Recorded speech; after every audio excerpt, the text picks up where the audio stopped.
Welcome back to the Offseason podcast series talking about the Los Angeles Lakers and around the league.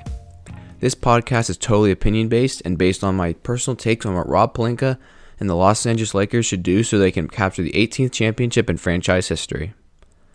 Today is more of a special episode as we will be focusing on a specific team.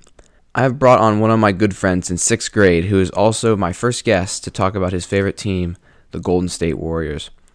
As a primarily LeBron fan, the Warriors are both enemies and good friends to me. From getting swept in the 2018 finals to coming back from down 3-1 in the 2016 finals. It is always an experience watching the Warriors. First, we will talk about Ethan's views on this year's free agency. But first, Ethan, what are your thoughts on last year's season? So, personally, I think it was doomed from the beginning. I know a lot of people talk about championship hangover. I think that was a big factor. The problem, I think, you get guys like Draymond, Curry, Clay.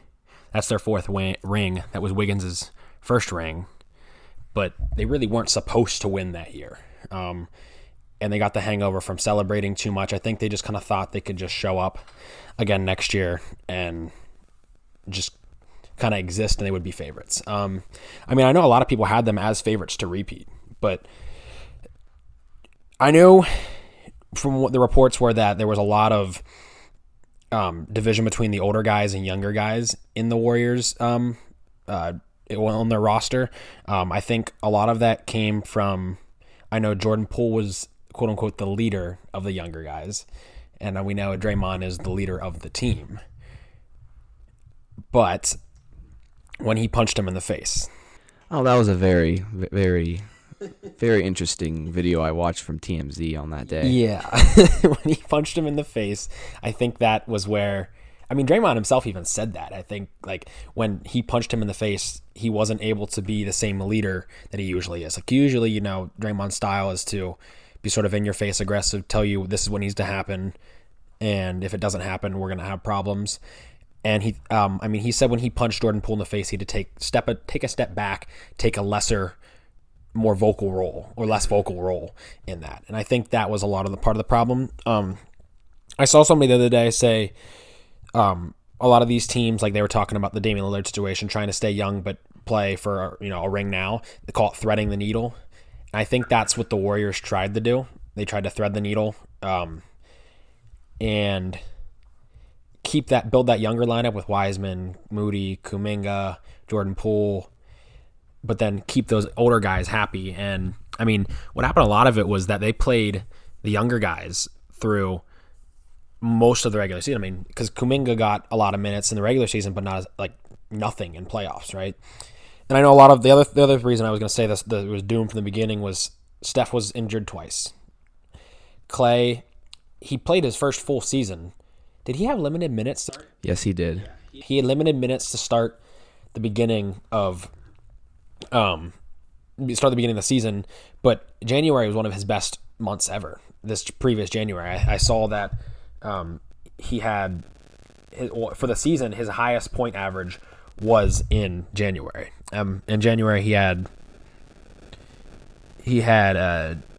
27 points a game? Yeah, 27 points per game. And in February, it increased as the season went on. So I thought he played better as the season went on. But then Wiggins was the other reason. He disappeared in the middle of this season for a while. You talked about Steph Curry. He only played 56 games, but for most stars, that's about the average. But he averaged 29.4 points, 6.3 assists, and 6 rebounds a game, which is almost MVP numbers. Yeah. A couple years ago, that would be an MVP. Who else are you going to get production from? Your big three is getting older. Draymond is in his 30s.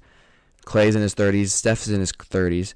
He's 35, so he only has maybe 3 or 4 years left of 29.4 points a game, if that, because he's not LeBron. He doesn't do cryotherapy.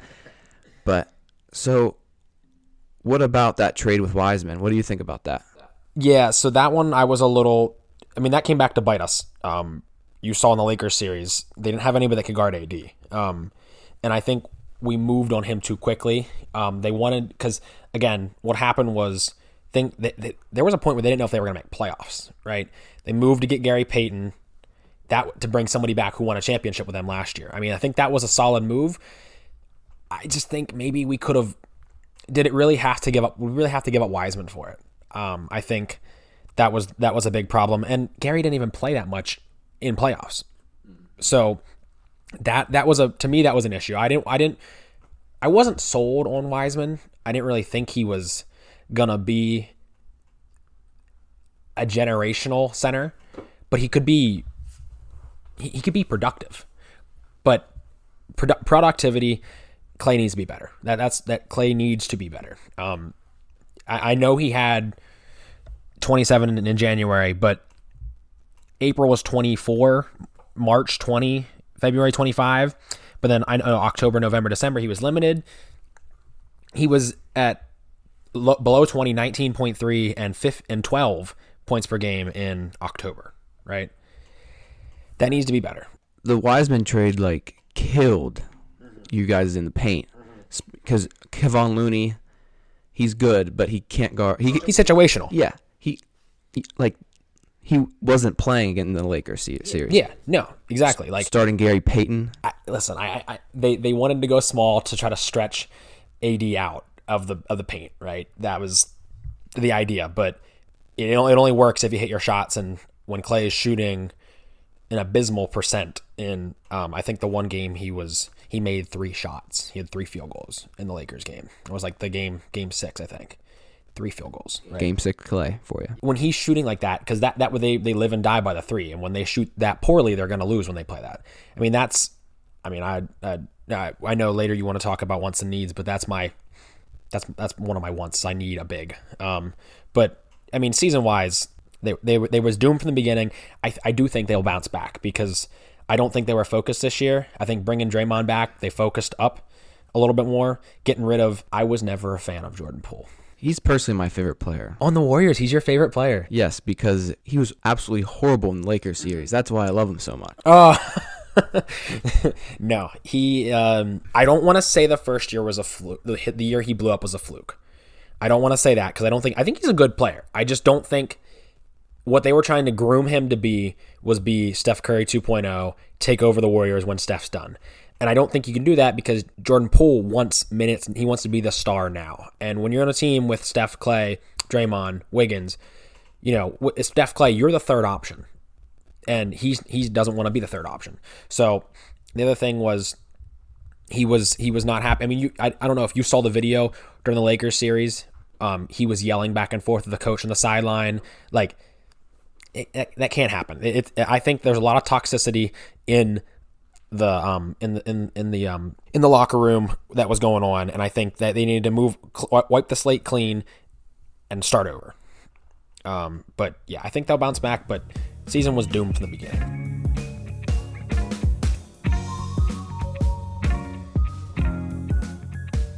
Now let's talk about the playoffs. You went 7 games with the Kings. Steph had an historical game, 50 points in Game 7.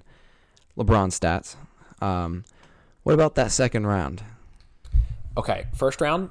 I know a lot of people say they shouldn't have gone. The Kings are a good team. Very good team. Yes, they're on the come up. They built a Warriors franchise there. They moved Mike Brown. They built the same way they play. The second round.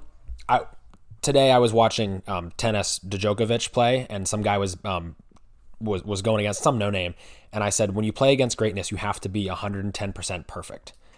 They were not 110% perfect against the Lakers, and when you're playing LeBron, you have to be 110% because he's 38 now, right? Yep. At 38, he's still greatness. He can still affect the game, right? The size. I mean, that was all. That's what it was. It came down to nobody could guard AD. The amount of free throws they shot because they were more aggressive. There might be some discrepancy that, maybe there were some calls that they made in the games that shouldn't have been calls. I mean, nobody should really shoot 40. Not a team should really shoot 40 free throws a game. But the thing was the Lakers were far more aggressive. They really had a game plan figured out, and the Warriors couldn't adjust because they didn't have the assets to adjust. If they're going to be competitive next year, they either need to figure out how to get back to the basketball they used to play And even if they're going to be undersized, be more aggressive in defense, less turnovers, and they just need to shoot better. I mean, like I said, Clay in that series was awful, right? I'm looking up the stats here for Klay Thompson, the Lakers series. But I mean, Steph played well. Steph played well all year. When he was playing, he played well all year. Oh yeah. Wiggins missing playoffs or missing a lot of the regular season leading up to playoffs, coming back trying to hop into playoffs and play. I just don't think you can do it. I don't think you can you can play like I don't think you can come back that quickly and try to play that quickly and be ready at a high level. They needed production somewhere else and they couldn't find it. Steph was pretty much alone. Clay needs to be better. Draymond needs to get his head on straight. Well, more straight. I mean, it's never going to be on straight, but they need to be better. I think the Lakers were the better team at that point. Yeah. No one was beating the Nuggets last year. More of a possibility this year because they lost Bruce Brown, Jeff Green, a lot of their core pieces of that team. But no one was beating the Nuggets. But yeah, it was pretty much a wash from the start. I got Clay's last 5 game stats here. 8 points. It was game 6. They went out and game 6, 8 points. Game 5, 10 points. Game 4, 9 points. 15 points was he had 30. He had 30 in game 2. It looks like, right? I think that was the game. Yeah, game 2 he had 30 or something to that. In the beginning, so he had 30. I know it was in LA. But I mean, game 6 you can't go out with 8 points. And I mean, like the other thing is defensively, I know since he tore his ACL and then his Achilles, he's not going to be the same player defensively, but he didn't look like slow or out of shape, or he just wasn't as good of a defender. And even then, the Lakers stepped up and hit big shots. I mean, you had Jared Vanderbilt making corner threes and Lonnie Walker coming in and putting up 15 in the fourth quarter. Like Lonnie Skywalker. Like they were better. They were the better team that series. I think I want to say see them next year, and it might be a different story, but the Lakers got better this offseason. So we're sweeping everybody in the playoffs. The Nuggets exist. We're sweeping everybody in the playoffs next year. 16-0.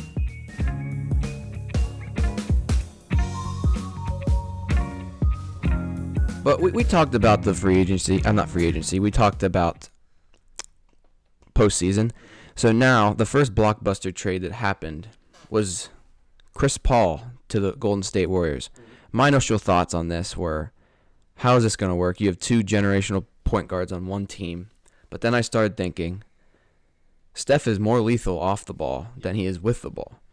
So talk about how Chris Paul is going to have a huge impact for the Warriors. I think it was a stabilizing move. I think you trade someone out like Jordan Poole, who's young, still trying to figure out the NBA, not really. He's got a ring already. Is he really chasing another one? He wants to put up numbers for himself, right?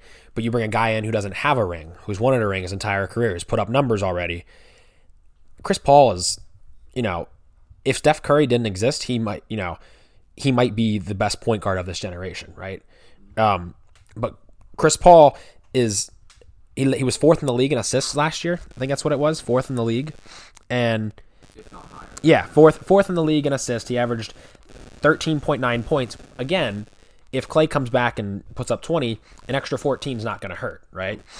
8.9 assists per game. That's big. I mean, because they led the league in assist ratio and assist percentage. You add CP3 to that, the other thing it can do and cut down a lot of the turnovers. But what I think is going to happen, I think he's going to take a secondary role. I think he's going to take a secondary unit. Because if they start him, you've got Chris Paul, you've got Curry at the 2, Clay at the 3, Wiggins is at the 4, Kevon Looney's at the 5. It's a very short lineup.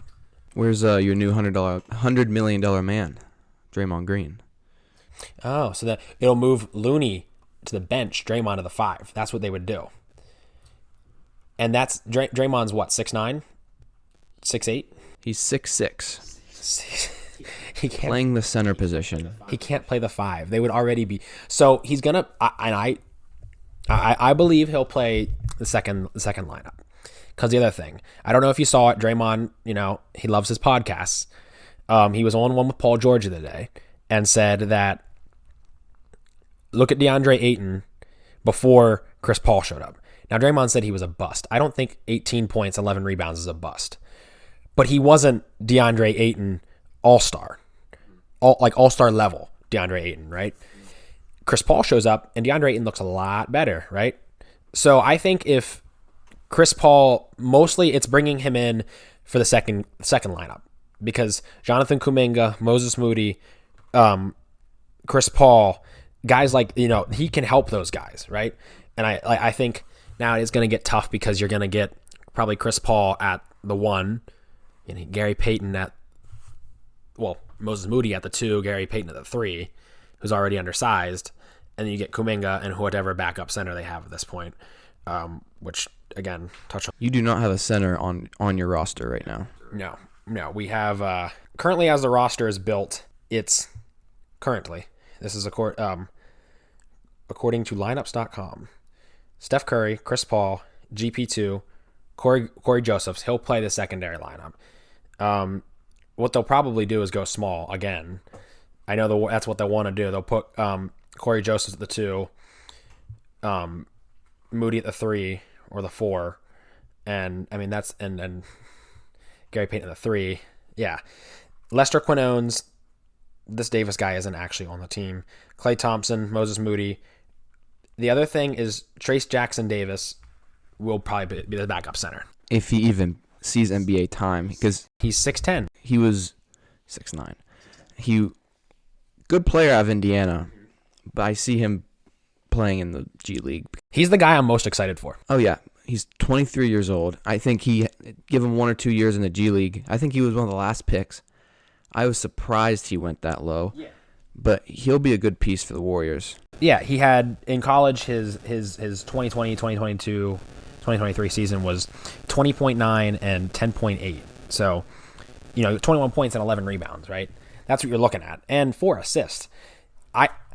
If they don't pick up a big, he'll be the backup center. But Chris Paul is brought in for the younger guys. I think a lot of people talk about, well, what's the fit, right?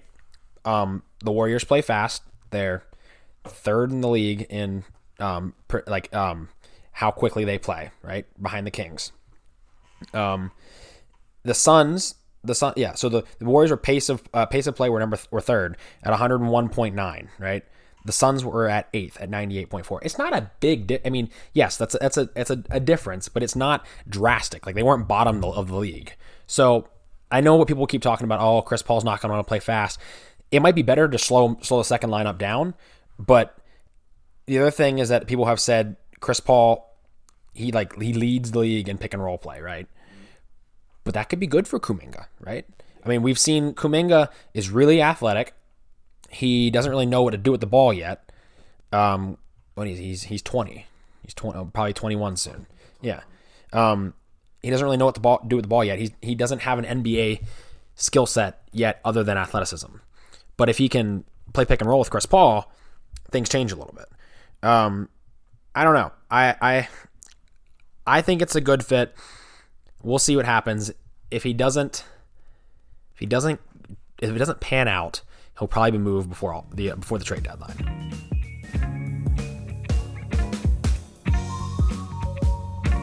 So yeah, we talked about the biggest acquisition for the Warriors, but your wants and needs for this Warriors team. I'm curious to hear that, because let's think about here. $89 million negative. So the most you could do is probably a veteran minimum, and then you're $35 million above the luxury tax, which, if you don't know what the luxury tax is, for every dollar you're over, you have to pay $1.50. That's a lot of money. That's going to hurt. The Warriors are known to shell out that money. It's going to hurt a lot. The owners always shell out that money. Yeah. That's why they unloaded Jordan Poole. I don't really see in free agency what will probably happen is they'll probably pick up a veteran minimum somewhere. Personally, when you asked me this question, when you sent this question to me earlier, I was what I thought about it was like what like, you know how you have wants and needs in life? There's things that you want, but you don't need to have to survive, right? Well, there's things the Warriors want, but they don't need to have to win a championship, right? So my wants, and they're not like something crazy like, oh, I want Anthony Davis. No, I want Christian Wood, but we're not going to get him because that would put him, what did he make last year? It was like $14 million. We're not going to get Christian Wood. Yeah, here. 13.6. He made 13.6 last year.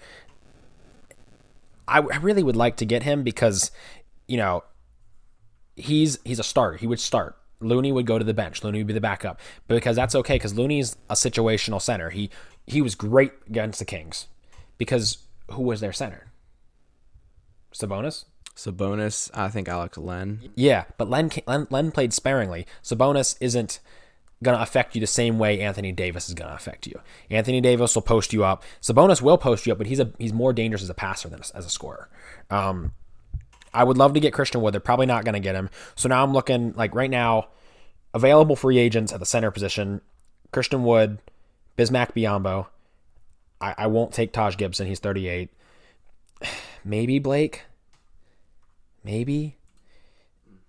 But he's not really going to change the game the way you need him to change the game because they need somebody that can come in and guard a Jokic, an AD, someone like that.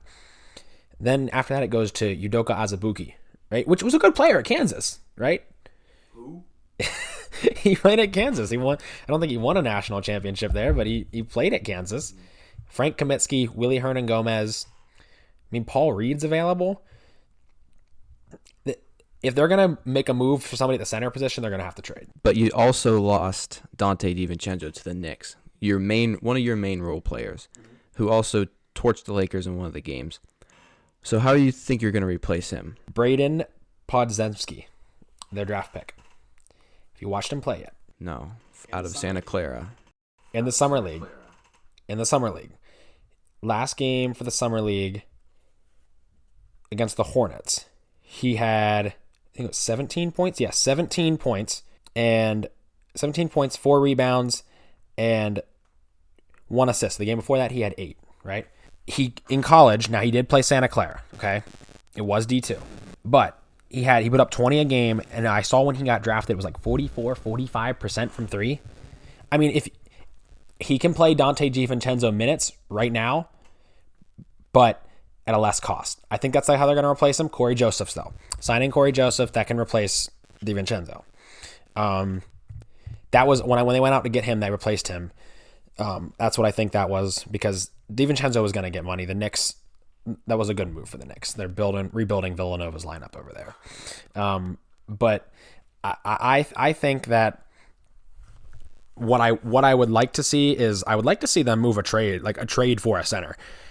Personally, at the top of that, Clint Capella. He's making a lot of money. So What's he make? I'm interested who you want to trade to get to that. I would love to get Clint Capella. And this is one of those things, if the Chris Paul trade doesn't work out, this is something you can move. Because if the Warriors are guard heavy. He's making $22 million. Who are you going to move? At the trade deadline, if Chris Paul wasn't panning out, they'd move Chris Paul for a center. Because they're guard heavy. If they move him out, because he'll be in the backup lineup. If they move him out and they have already enough guards with Moody, Podziemski, Corey Josephs, Gary Payton. I mean, a lot of the reason they brought Chris Paul in was so Steph Curry could take less minutes, but that's another thing. If they're going to win a championship again, he has to play a lot. He's got to be on the court, right? But even if not Clint Capella, I went through and I looked because the big thing that they don't have is they don't have a rim protector, right? They don't have somebody who can protect the rim. Last year, these guys were on the list leading for block shots. Clint Capella, Walker Kessler, Ivica Zubac, Jakob Poeltl, I would settle for Daniel Gafford at this point. I would make a move on someone like that just to bring, but that's if Trace Jackson Davis isn't playing NBA minutes. He's 6'10". If he's playing NBA minutes. Now Looney's also like Looney's probably 6'9", but they list him at 6'10", right? He's 6'9". Yeah. But if he played, Trace Jackson Davis is far more athletic than Looney, and he could play those minutes and be at least another body in there. The fact about the Warriors is they're always going to be small. They're always going to be small. They don't have, once they traded away Wiseman, they gave up all hope of that. The other thing I want another forward. Last year we had JaMychal Green or Anthony Lamb, right? Right now, on available free agents, Dario Saric, Justice Winslow, Derek Jones Jr., Markieff Morris, Markieff Morris and Danny Green. I would love to go get Danny Green. He would sign a veteran minimum. Oh yeah, definitely. He would sign a veteran minimum. How tall is he? Like 6'6"? Something like that. Yeah. I think he played the 2 for the Lakers. Play the 2. Oh, well, okay. he would play probably a 3 or a 4 for the Warriors. But he's shoots the ball at a high percentage and defends. That's what they need. Because in my needs, they need to play better defense next year. They were like number 21 in opponents' points per game last year. They're in the bottom half of the league, the bottom third of the league. But I think what I would like to see more, if they don't sign Anthony Lamb again, if they don't re-sign him, go get a forward. And Danny Green's a good one. Want Toscano Anderson's still out there. He played the system before. He played the Lakers, did well. But Derek Jones Jr., Markieff Morris, those are good options that are available, and they're not that expensive. Like, you can get Danny Green to sign a veteran minimum. You could get Markieff Morris to sign a veteran minimum to compete for a championship. Like right now, if I look at the forward position that's available right now, we're not getting Kelly Oubre again, and he wants $12 million. But Justice Winslow, Dario Saric probably out of there. He's $9 million. I don't think he would sign a veteran minimum at 29. Justice Winslow makes $4 million, right? It's what veteran minimum is $1 million, right? I think it's $2 million. Yeah, I mean that's $2 million above. You could go get him. He's a good player. Kevin Knox. I don't want Kevin Knox.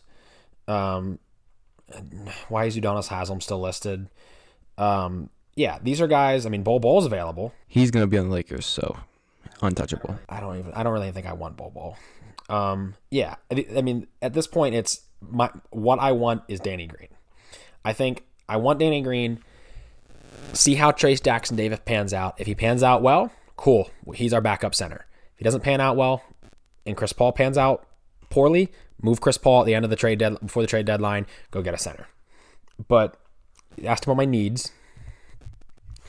Kuminga, Moody, Gary Payton. They need to play better and they need to get more time. Very understandable. Did you see the report that Lillard wanted to play in Golden State if they didn't trade for Chris Paul? I don't want Lillard. Really? Him and Steph Curry are the same player. Oh my. Him and Steph Curry are the same player. You could have both of them at the hash mark. Oh, that would be so spread out for Wiggins and Kuminga, all the athletic guys on your team. Think about what you'd have to move to get him. They're gonna want Kuminga and Moody. They're gonna want because they want youth right now. At this point, you can have both of them. I think Kuminga's gonna pan out well. I think he guaranteed championship if you get Lillard and Curry. I don't think it is. It's literally Kevin Durant. No. Listen, if they have, because Kevin Durant was different. Kevin Durant's 7 feet tall. Okay, he's 7 feet tall and can dribble. He played good defense back then. He still kind of plays good defense now. He can dribble. He can shoot. He can get to the rim. Damian Lillard can do dribble, shoot, get to the rim. But what is he, 6'3"? I think he's a little taller than 6'3", 6'4". Okay, so he's 6'4". Think about it. You bring him in. We're in the same situation we are with Chris Paul now, except Chris will go to the bench. Lillard will not go to the bench, right? So now you've got Draymond is now your 5. But again, we're all small ball then. We're spreading this out as far as it can. I shouldn't say I don't want Lillard. I personally think CP3 is a better move than Lillard because Chris Paul is 1 year, right? If it doesn't work out, okay, goodbye, right? Yep, he leaves in the free agency or we move him at the trade deadline. Dame's what, 4 years? He's 3 years. 3 years, and he's making a lot of money. The Chris Paul move was to unload Jordan Poole's crappy contract and pick up something that could help right now. Dame's, if you get Dame, you got 3 more years. I just don't think he's a good fit. And I know a lot of people would be like, "Oh, that's dumb," but I just don't think he's a good fit. What the Warriors need to do is they need Kuminga, Moody, Gary Payton need to play better, get more time. They need to play better defense. They need to be better on away games. I mean, they were 11-30 on the road last year. They were 11-30 on the road, right? That's you're not going to be a championship team. So then, if they're better on the road, if Clay plays better, I think he'll have a bounce back year. I think last year was his first full season he played since he got injured, right? I think he ran out of gas at the end. I just think his conditioning wasn't there. He ran out of gas. And the rookies are so important. Like Trace Jackson Davis and Braden Podziemski, if they're NBA ready, that can change a lot of things. But that's what they need to have happen is the younger guys, Moody, Kuminga, Gary Payton, need to get more time, need to play better. Because if you watch Kuminga play, I know people are saying, "Oh, he's not ready." Like if he's not ready now, what happened, right? I mean, he's had 3 years at this point. He's either ready now or he's never gonna be, right? Moody played well in the Lakers series. Moody is exactly what they need: good defense, shoot the ball, 3-and-D, right? Gary Payton can affect the game at his height because of his athleticism and his good defense, right? They need to get more time, and they also need to just play a little better. Just step up to that next level of being like, when they are at their best, Sean Livingston, Leandro Barbosa, right? Mo Spates, guys like that could affect the game. They need to step up to that level, right? They need to play better defense. When the Warriors are good, when they win championships, they play good defense. They stop turning the ball over, play better on the way, and Clay needs to be a legitimate second option. Right now, he's like I asked you the other day, do you want Clay on the Lakers? Personally, no, because we're stacked at the guard position. Yeah.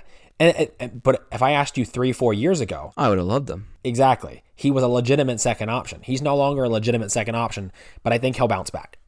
I think he'll be better next year. But if those things happen, I think they win another championship. I think it's in there. I'm not saying it's going to be easy. Obviously we've talked about there's things that need to happen, but I don't see why they can't make the Western Conference Finals next year. Hopefully the Lakers see the Warriors in the Western Conference Finals because we know the Lakers are going to get there. Well, Ethan, this has been the first team-focused podcast which was focused on the Golden State Warriors. There'll be more throughout the offseason. Ethan, thank you for being our first guest, and I hope to have you on again soon. Thank you for listening, and we'll see you next time.